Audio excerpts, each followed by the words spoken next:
All right, I've got roughly 15 minutes to convince you something that you probably don't want to admit right now, but it's going to be absolutely essential if you are ever going to leverage the power of customer experience. Your next customer is going to be an idiot. Yeah, well, right now the audience is divided into two. Half of you are going, well, we already know who the idiot is. He's up there on stage. This is ridiculous. The others of you are going, we've known that for 25 years. All of our customers are idiots, right? That's a whole nother problem. That's another 15-minute lecture. But the key that I have around this issue of our customers being idiots, and I realize how ridiculous that sounds in today's market. We live in a time where the customer is king. Everything is surrounded by the customer. Everything that we do is in service of the customer. Every lecture you go to, every conference you go to, people are out there talking about journey mapping, and it's become a hobby, just like everything else. Everybody's journey mapping, and we're doing it in incredible detail. We're looking at every single touch point of every phase and what the customer's friction points are and how we're going to solve them and what we're going to do about them. We've got these things plastered on all of our walls, right? Don't we? Huh? Anybody done this? Had anybody come and talk about journey? Right? The customer is at the center of all of this. I understand that. But the problem with all of this discussion is that we're not as rational as we think we are. You see, when we do journey mapping, the problem is that we go through journey mapping and we look for all these little friction points, all these little challenges, and we think of the logical solution to each and every one of them. Oh, the customer is very angry with us at this point. We're going to do this instead. Oh, the customer is disappointed at this point, so we're going to do that. We were late, so we're going to do this instead. The problem is that's not going to solve the problem because customers are irrational. Human evolution has not solved the primary problem that we have, that our brain is actually evolved into two completely different functions. That of the original rational brain, right, our neocortex, where we do all of our rational thinking, our sense of self and presence and all of this kind of stuff, that's all up here. Everything that Richard wants you to do over the next couple of days, all up here. Rational thinking about what vendors you're going to pick and how much you're going to pay and all that kind of stuff and what the trade-offs are. Rational thinking. The problem is we still got a primordial brain down here that drug us out of the swamp. And that actually is involved in each and every single decision that we make. So inside of our brain, this is what causes customers from hell. Right? This is where they come from. Because their primordial brain is what's actually making their decisions.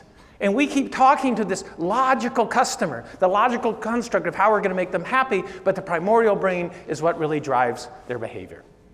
Now, I do a lot of research this, and a lot of talking about this over the years, and there's a million great books. What I find interesting about all of these books, they all touch on the same issue of the fact that customers aren't rational. Now, they deploy them differently. This one's all about how you design websites, and this one over here is all about how you do moments, and this one gets into the neuropsychology of the brain itself and the design of the brain. It goes on and on and on through these things. But if you take those, you realize a few simple things. What we see is not the same in each human. How many of you see a young woman in this picture? How many see an old woman? The same picture. In fact, I can even make you see something, right? See the old woman? And you see the old woman. If you start with a young woman, you see a young woman. The picture's the same. Our frame of reference and what we see changes dramatically. Now, I'm going to give you a little test here. Let me just stop and go back for a second. I'm going to give you a little test here. This is going to be like 30 seconds, and whoever wins, I'm sure Richard's going to give you some amazing prize. So pay attention here, okay? I'm going to show you like a 30-second clip. There's going to be a team in white and a team in black, and they're going to be tossing balls back and forth. All you have to do is count the number of times that the white team tosses the ball back and forth. Are you ready? That's all you have to do. Simple task. Here we go. Okay? Count how many times players wearing white pass the basketball. Ready? Go.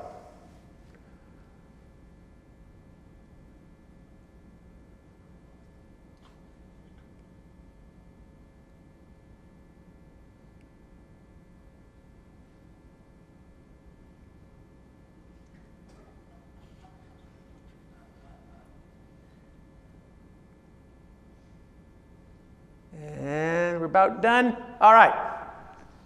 How many times? 15. You did a great job. How many of you saw the gorilla? Man, a bunch of you are going, what gorilla? There was a gorilla that walked through the entire scene. Now, I gave you a simple task, right? Just count the number of times they pass the basketball. A freaking gorilla walks out in the middle of the stage, beats his chest at you, and I didn't see that. So how do you think your customers, right, are going to recall exactly what was included in your package? Oh, I didn't know automated blinds didn't come with the right?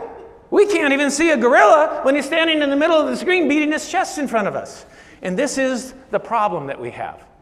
This reptilian complex and the neocortex are in a battle. They are constantly fighting how we make decisions and what we perceive and how we judge other people and make decisions.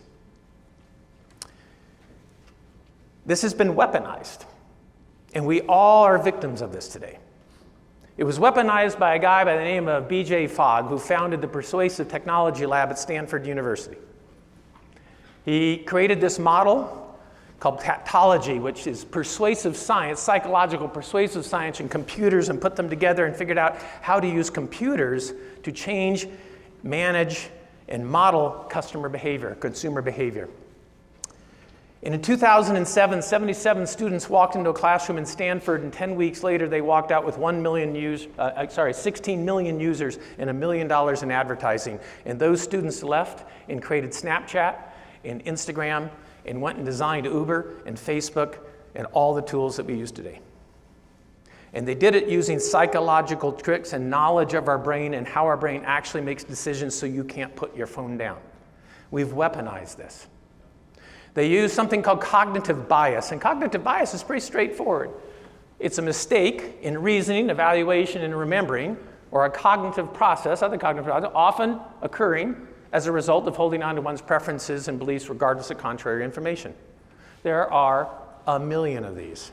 No, literally, there's hundreds of them, okay? But there are hundreds of these cognitive biases that prevent us from making logical and rational decisions and reacting to situations as rational consumers. And these are your consumers. This is why they think you're ripping them off. The price is too high. This is why they're angry. This is why they're confused as to, oh, I thought that was included. You didn't tell me that would be extra. I didn't know it was going to take 6 weeks. I thought that would be done at the same time. You guys hear this ever? And you go, we clearly explained that to you. I remember I got in a gorilla costume and I got right in front of your ass and I sat there and went like, this is going to be 6 weeks late. And now you're telling me that you don't remember? It's because they're idiots. We have to embrace the fact that they're idiots. Cognitive biases use things like heuristics. Our brain uses resources every time it processes information. It uses calories, energy, right? So over the years, millions of years, it's figured out how to have shortcuts. We use these heuristics to cheat ourselves into quickly making decisions and doing things so we don't have to use up mental capacities. This is a good example of one. See square A and square B? How many people, let's do something super simple to start. How many people think square A and square B are different colors? It is a horribly trick question. Square A, square B, are they different colors? Come on, raise your hands for yes or no. Yeah, you're all idiots. They are exactly the same color. And you're sitting there going, wait a minute, how is that possible? Let's just go back. Those aren't the same colors. You know why? Because when your brain looks at this picture, it actually doesn't look at the picture. It uses heuristics. Immediately it says chessboard. What's on a chessboard? Black and white squares, and they're offset. Therefore, every single one of these should be offsetting, alternating black and white squares. So the picture you're seeing in the brain is actually not the picture that's projected up here by barcode. Those two squares are the same color. Our brains can't deal with this shit, okay? When we look at a tree, Our brain takes in less than 15% of the visual information and identifies it a tree. We identify it faster than computers, but we never actually see it. You see what I'm saying? We look at it and go, that's branching, and it's green, and there's a brown thing, and therefore it's a tree, and I'm done. Finished. And the image that you go home with in your brain of what that looks like actually looks nothing like the image that's in my brain. But we both call it tree. That's the heuristics and the trick that we have of heuristics. Now, there's a lot of kinds of heuristics. One of them is called cognitive biases. One of them is called the IKEA effect. The IKEA effect is very simple. We value things more if we somehow participated in their creation. When you make a chair out of IKEA, it is worth more than a chair from Crate & Barrel. Obviously, right? That's cognitive bias. There's a Dunning-Kruger effect. You know this, you have employees, right? This is very careful to watch it with employees. The Dunning-Kruger effect says if you have no competence in a skill, you think you're a genius. If you have some, you actually have the least confidence of anybody. And if you have an expert opinion, it goes back up. It is best demonstrated by this Gothic mural in a European cathedral that over time aged. Well, one of their parishioners had an art background and thought, well, I can fix that. Obviously, they thought a lot more of their capability, right, than they had in practice. You're all writing down some technician names right now. Harry, John, right, Chet, Cleveland, right? It's the same issue. So we have to be very careful about this because, by the way, customers fall prey to this. You ever met a customer that seems like they know more about actually installing your systems than you do numerically, and they happen to be a lawyer? How weird. Yeah, I've met people like that, right? This is the Dunning-Kruger effect.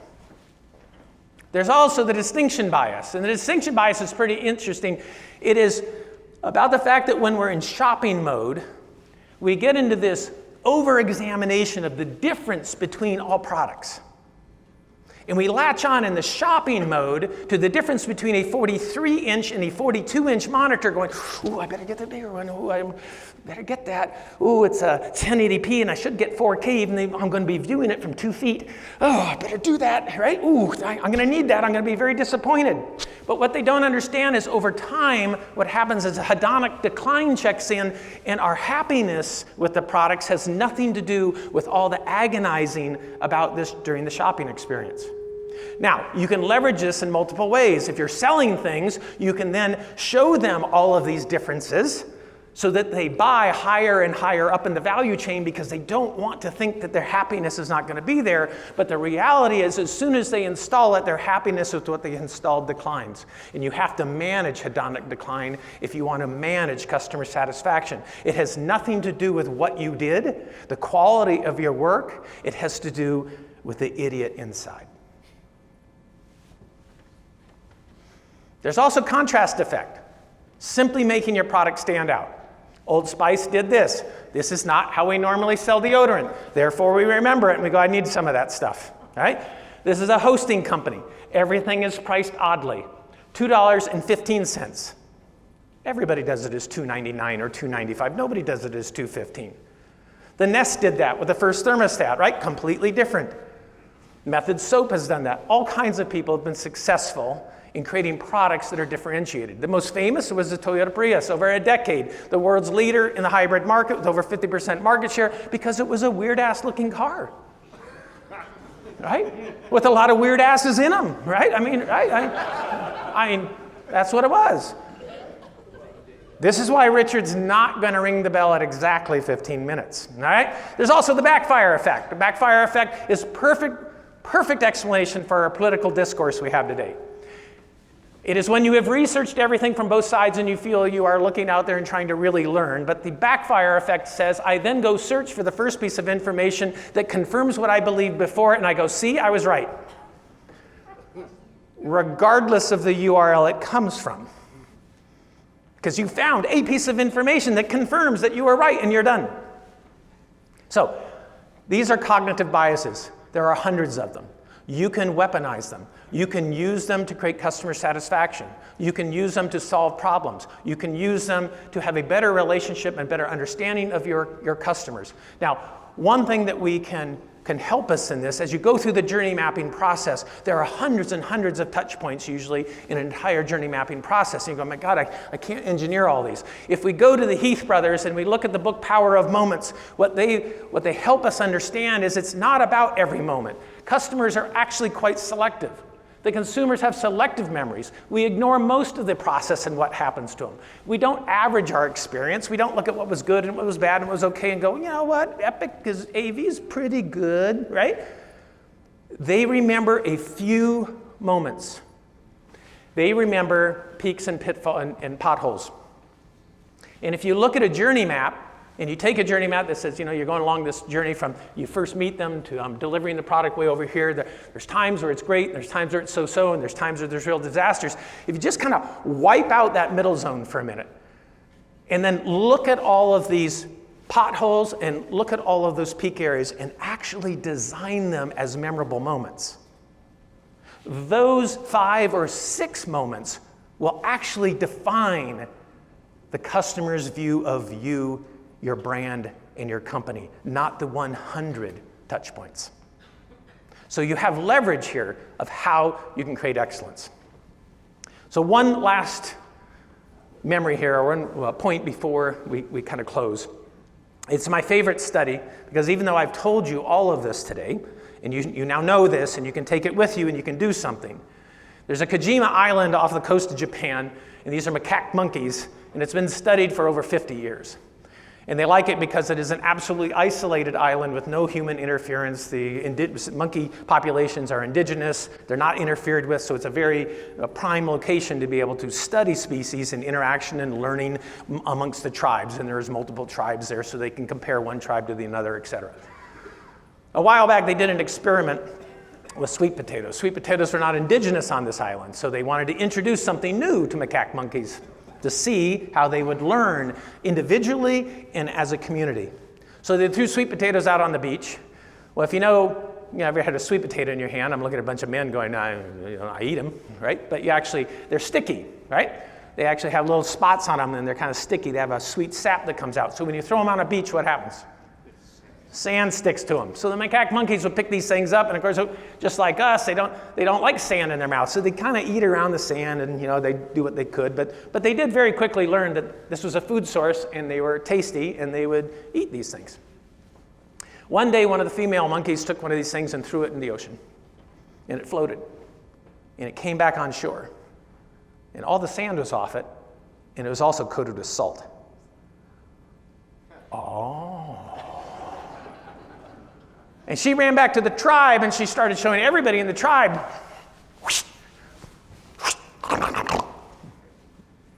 And the other female monkeys had said, good idea. And they started doing that. And as they became mothers, they taught their children how to do that. And there was one population that never did get the idea of throwing sweet potatoes out into the ocean and getting them salted and tasted good. It was all the old white male monkeys. Some of which obviously have moved from this island to Denver, but anyway, it is this old group of monkeys that somehow, no matter what knowledge they are bestowed, don't seem to be able to internalize it. So don't be that macaque monkey. Now, in defense of the old white male species, I will tell you that while we never did figure out how to prepare our food or eat our food, we were really good at learning that you could sit out in a hot tub all day long. That we did master, and we learned. So the challenge for you is to take this cognitive bias in the psychology of how people actually perceive events and take in information, and to layer it and design your experience from marketing to sales to fulfillment to user experience, to design those touch points, knowing our limitation and our feeble, frail capabilities that we have as a human, to design them to maximize your brand experience and your customer experience. You will move customers from being like this to being like this. So your next customer, well, they may not be an idiot, but they absolutely will be irrational. Done.